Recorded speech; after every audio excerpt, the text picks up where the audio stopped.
ഇന്ന് ഞാൻ നിങ്ങളുമായി പങ്കുവയ്ക്കുന്നത് പിശാചിൻ്റെ തിരിച്ചുവരവിനെക്കുറിച്ചുള്ള അജ്ഞത മൂലം നഷ്ടപ്പെട്ടുപോയ ജീവിതങ്ങളെക്കുറിച്ചാണ്. ഒരു മദ്യപാനി ഒരു ദിവസം കൊണ്ട് തൻ്റെ ജീവിതം മാറ്റിമറിക്കുകയും യേശു സ്പർശിച്ചതിനാൽ അദ്ദേഹം മദ്യപാനം നിർത്തുകയും പുതിയൊരു ജീവിതത്തിലേക്ക് മാറുകയും ചെയ്തപ്പോൾ എൻ്റെ കോൺട്രാക്റ്റ് വർക്കിലെ ഒരു ജോലിക്കാരൻ അദ്ദേഹത്തിൻ്റെ ജീവിതശൈലിയിൽ മാറ്റം വന്നപ്പോൾ ഈ സന്തോഷം അടക്കാനാവാതെ ഞാൻ അദ്ദേഹത്തിൻ്റെ അമ്മയോട് പങ്കുവയ്ക്കുവാൻ അദ്ദേഹത്തിൻ്റെ ഭവനത്തിൽ പോയി. ഈ കാര്യങ്ങൾ അദ്ദേഹത്തിൻ്റെ അമ്മയുമായി ഞാൻ പങ്കുവച്ചു. അപ്പോൾ ആ അമ്മ എന്നോട് പറഞ്ഞു, ഞാൻ ഒരിക്കലും വിശ്വസിക്കുകയില്ല. യേശുവിനെ എനിക്കറിയാം. ഞാൻ ഇവനെ നന്നാക്കുവാനായി ഞാൻ 1-2 പ്രാവശ്യം പോട്ടയിൽ പോയിട്ടുണ്ട്. കൂടാതെ ഞാൻ ദൈവവചനം വായിക്കുന്ന ഒരു സ്ത്രീയാണ്. യേശുവിനെ എനിക്ക് വിശ്വാസമായിരുന്നു. എന്നാൽ ഇത് ഞാൻ വിശ്വസിക്കുകയില്ല. അതിന് കാരണം 2-3 ദിവസങ്ങൾക്ക് മുമ്പ് എൻ്റെ ഭവനത്തിൽ ഒരു പൂജ ഞാൻ നടത്തിയിരുന്നു. അദ്ദേഹത്തിൻ്റെ അമ്മാവൻ്റെ മരണത്തിന് ശേഷമുള്ള എന്തോ ഒരു ക്രിയ അവർ ചെയ്തിരുന്നു. അതിനുശേഷമാണ് ഇദ്ദേഹത്തിന് സൗഖ്യം പ്രാപിച്ചത് എന്നാണ് ആ അമ്മ പറയുന്നത്. അപ്പോൾ ഞാൻ ആ അമ്മയോട് പറഞ്ഞു, നിങ്ങൾ നിങ്ങളുടെ മകനോട് ചോദിക്കൂ. ഇത്രയും ദിവസം അദ്ദേഹം നാട്ടിലും ഭവനത്തിലും അത്രമാത്രം പ്രശ്നങ്ങൾ ഉണ്ടാക്കിയ ഒരു വ്യക്തി സ്വയം വെളിപ്പെടുത്തുകയാണ്, യേശു എന്നെ സ്പർശിച്ചത് കൊണ്ടാണ് ഞാൻ സൗഖ്യപ്പെട്ടത് എന്ന്. എന്നാൽ ആ അമ്മ അത് സമ്മതിക്കാൻ തയ്യാറായില്ല. ആ അമ്മ എന്നോട് പറഞ്ഞു, ഞാൻ യേശുവിനെ വിശ്വസിക്കാതിരിക്കാൻ ഒരു കാരണം കൂടിയുണ്ട്. ഈ ബ്രദർ തന്നെയാണ് എൻ്റെ അനിയത്തിയെ ആശുപത്രിയിൽ വന്ന് സൗഖ്യമാക്കിയത്. എൻ്റെ അനിയത്തി രോഗശയ്യയിൽ കിടക്കുമ്പോൾ മെഡിക്കൽ കോളേജിൽ ഈ ബ്രദറിൻ്റെ നമ്പർ എൻ്റെ കൈവശമുള്ളതിനാൽ ഞാൻ ഈ ബ്രദറെ വിളിക്കുകയും ഈ ബ്രദർ വന്ന് പ്രാർത്ഥിക്കുകയും സൗഖ്യം പ്രാപിക്കുകയും ചെയ്തു. ഞാൻ അതിന് പ്രതിഫലമായി അദ്ദേഹത്തിന് 1000 രൂപയോ മറ്റോ ഞാൻ കൊടുത്തിരുന്നു എന്നാണ് പറഞ്ഞത്. അദ്ദേഹം തിരിച്ചുപോയി. ഇവർ ഭവനത്തിലേക്ക് വരികയും ചെയ്തു. അപ്പോൾ ഞാൻ ആ അമ്മയോട് പറഞ്ഞു, നിങ്ങൾക്ക് ഈ ദൈവിക രഹസ്യം അറിയാത്തത് കൊണ്ടാണ്. പിശാചിൻ്റെ തിരിച്ചുവരവുണ്ട്. ജീവനുള്ള ഏക സത്യദൈവമായ യേശു ക്രിസ്തു ഇന്ന് ഈ ഭവനത്തിൽ ഈ സ്ഥലങ്ങളിലുമൊക്കെ വ്യാപിച്ച് നിൽക്കുന്നത് പോലെ തന്നെ പിശാച് എന്ന യാഥാർത്ഥ്യവുമുണ്ട്. പിശാചിൻ്റെ പ്രവർത്തനങ്ങളാൽ രോഗത്തിനടിമയായ സ്ത്രീയിൽ നിന്നും യേശുനാമത്തിൽ ദൈവവചനം ഉപയോഗിച്ച് യേശുനാമത്തിൻ്റെ ശക്തിയാൽ സൗഖ്യം പ്രാപിക്കുമ്പോൾ, വിടുതൽ പ്രാപിക്കുമ്പോൾ പിശാച് ആ ഭവനത്തിൽ നിന്നും ആ വ്യക്തിയിൽ നിന്നും വിട്ടുമാറിപ്പോകുന്നു. എന്നാൽ അതിനുശേഷം നിങ്ങൾ ഭവനത്തിൽ വരികയും വീണ്ടും നിങ്ങളുടെ പ്രാർത്ഥനയിലേക്കും മറ്റാരാധനയിലേക്കും പോകുമ്പോൾ പിശാച് വീണ്ടും പ്രവേശിക്കുകയും വീണ്ടും നിങ്ങളുടെ സ്ഥിതി ആദ്യത്തേതിനേക്കാൾ മോശമാവുകയുമാണ് ചെയ്യുന്നത്. അങ്ങനെ പിശാചിൻ്റെ തിരിച്ചുവരവിനെക്കുറിച്ച് ഞാൻ വ്യക്തമായും ആ സ്ത്രീയോട്, ആ അമ്മയോട് വ്യക്തമായും പറഞ്ഞു. അപ്പോൾ ആ സ്ത്രീ പറഞ്ഞു, ഇനി ഞാൻ വിശ്വസിക്കണമെങ്കിൽ എൻ്റെ മകൻ്റെ ഭാര്യ ഈ ഭവനത്തിൽ വരണമെന്ന്. അപ്പോൾ ഞാൻ ആ അമ്മയോട് പറഞ്ഞു, ജീവനുള്ള ഏക സത്യദൈവമായ യേശു ക്രിസ്തു ആണെങ്കിൽ 1 മാസത്തിനുള്ളിൽ നിങ്ങളുടെ മകൻ്റെ ഭാര്യ ഈ ഭവനത്തിൽ വന്നിരിക്കുമെന്ന്. ഞാൻ വചനം പറയുമ്പോൾ ഓട്ടോമാറ്റിക്കായി പറഞ്ഞതാണ് ആ വചനങ്ങൾ. ഇത്രയും പറഞ്ഞ് ഞാൻ ആ ഭവനത്തിൽ നിന്നിറങ്ങി. എന്നാൽ ഒരാഴ്ച കഴിഞ്ഞപ്പോൾ ആ മനുഷ്യൻ എന്നെ വിളിക്കുകയാണ്. അദ്ദേഹം എന്നോട് പറഞ്ഞു, ഞാൻ എൻ്റെ ഭാര്യയെ വിളിച്ചു.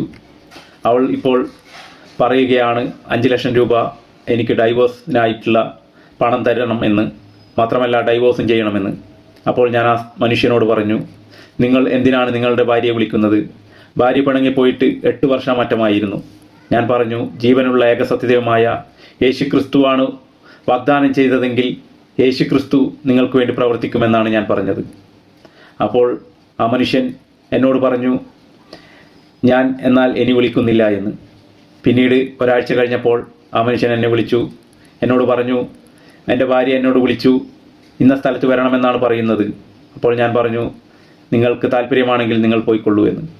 അപ്പോൾ അവർ അവിടെ പോവുകയും ചായ കുടിച്ച് അവിടെ വെച്ച് സംസാരിച്ച് പിരിഞ്ഞു എന്നാണ് എന്നോട് പറഞ്ഞത്. പിന്നീട് 1 മാസമാകാറായപ്പോൾ എനിക്ക് ക്യൂരിയോസിറ്റിയായി, എന്തായിരിക്കും സംഭവിച്ചിരിക്കുക എന്ന്. ഞാൻ ആ മനുഷ്യനെ ഫോണെടുത്ത് എൻ്റെ കടയിൽ നിന്ന് വിളിച്ചു. അപ്പോൾ ആ മനുഷ്യൻ ഫോണെടുത്ത് എന്നോട് പറയുകയാണ്, ഇന്ന് ഈ ഭവനത്തിൽ എൻ്റെ ഭാര്യ വന്നിരിക്കുകയാണ്. അവരുടെ ഗോൾഡ് എന്തോ ബാങ്കിൽ വെച്ചിരുന്നു, അതെടുക്കാൻ വേണ്ടി വന്നപ്പോൾ ഇന്ന് ഈ ഭവനത്തിൽ വന്നിരിക്കുകയാണ്. ഞാൻ നിങ്ങളെ വിളിക്കാൻ മറന്നുപോയതാണെന്ന്. എനിക്ക് അതിയായ സന്തോഷമുണ്ടായി. പിറ്റേ ദിവസം തന്നെ ഞാൻ അദ്ദേഹത്തിൻ്റെ അമ്മയെ കാണുവാൻ പോവുകയും ഞാൻ വ്യക്തമായി പറഞ്ഞു, ജീവനുള്ള ഏകസത്യദൈവമായ യേശു ക്രിസ്തു അടയാളങ്ങൾ നൽകുന്നത് ദൈവവചനത്തിനും യേശു ക്രിസ്തുവിൻ്റെ വചനത്തിനും സാക്ഷ്യമായിട്ടാണ്. ഇനിയെങ്കിലും നിങ്ങൾ ജീവനുള്ള ഏകസത്യദൈവമായ യേശു ക്രിസ്തുവിനെ ഏകദൈവമായി സ്വീകരിച്ച് ആ ദൈവത്തോട് മാത്രം പ്രാർത്ഥിക്കുക, മറ്റാരാധനകളിലേക്ക് പോകാതിരിക്കുക. ആ അമ്മയോടും ആ മനുഷ്യനോടും ഞാൻ ഇത്രയും പറയുകയും ചെയ്തു. എന്നാൽ ഭൗതിക സാഹചര്യങ്ങളാലും പ്രതികൂല സാഹചര്യങ്ങളാലും ആ അമ്മ അതൊക്കെയും വിശ്വസിച്ചിരുന്നോ എന്ന് എനിക്കറിയില്ല. പിന്നീട് ആ സ്ത്രീ അദ്ദേഹത്തിൻ്റെ ഭാര്യ തിരിച്ചു പോവുകയും പിന്നീട് അവർ തമ്മിൽ യോജിക്കാതിരിക്കാത്തക്ക വിധം അവർ അകലുകയുമാണ് ചെയ്തത് എന്നാണ് ഞാൻ മനസ്സിലാക്കുന്നത്. മാനുഷികമായി നമുക്ക് യോജിപ്പിക്കാൻ സാധിക്കുമോ എന്ന് ഞാൻ പലവട്ടം ശ്രമിച്ചിരുന്നു. ഞാൻ ആ സ്ത്രീയുടെ ഭവനത്തിലൊക്കെ പോയിരുന്നു. പക്ഷെ മാനുഷികമായി ഈ കാര്യങ്ങളെ കൈകാര്യം ചെയ്യാൻ സാധിക്കുകയില്ല എന്ന് എനിക്ക് മനസ്സിലായി. ദൈവികമായ കാര്യങ്ങൾ, ദൈവികമായ ഇടപെടൽ മാത്രമേ ഇതിന് ഒരു പരിഹാരമുള്ളൂ എന്ന് ഞാൻ മനസ്സിലാക്കി.